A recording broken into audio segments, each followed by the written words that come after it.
This one has a $48,000 credit. It's been a decade since Linda Stewart began tracking what city customers pay for city water. And the water bills, she says, are still flooded with mistakes, from overcharges Current bill amount was $89,000.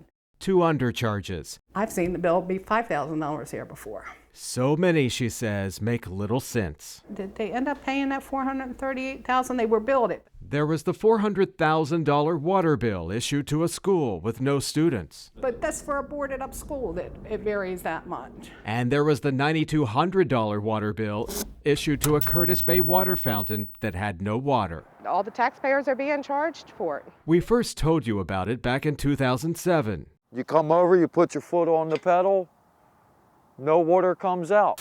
But that was 10 years ago. Today, this fountain is long gone. But the bills on this fountain that doesn't exist are still rolling in, and they are still getting paid. As you can see, they just put cement over it and covered it up. Linda Stewart still keeps a quarterly count of the water payments collected for the fountain that doesn't exist. No, the bills kept coming in, and we averaged about $180 a quarter, and the city's still paying them through Parks and Recs. Stewart began searching for the truth about water ever since she was hit with an erroneous bill of her own. It proved to be one watershed of a moment. I almost lost my home to tax sale.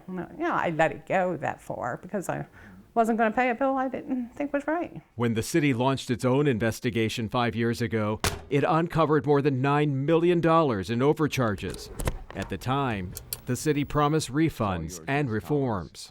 A year ago, when I got a $65,000 water bill. But today, the faulty bills keep coming. Jackie Robarge owns a row home in Remington. In January, I got a bill for $8,413.45. At a city council hearing this summer, council members heard from a fresh batch of customers, all of them now tangled in a web of overcharges. Kimberly Armstrong was on the verge of losing her home because she couldn't pay nor resolve a huge water bill. I sent all my information, I've emailed, and in February the 5th, I got a notice that my water meter is not even registering. Yeah.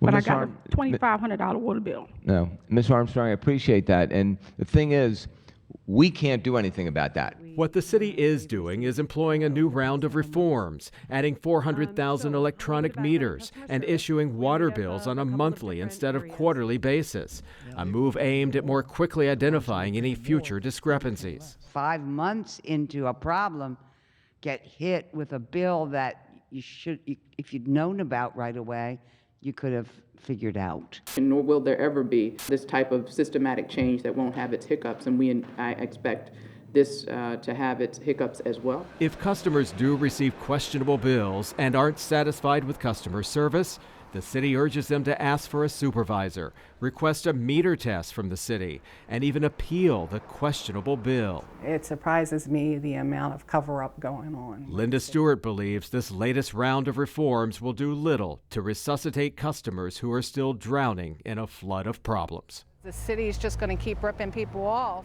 Jeff Abel, Fox 45 News.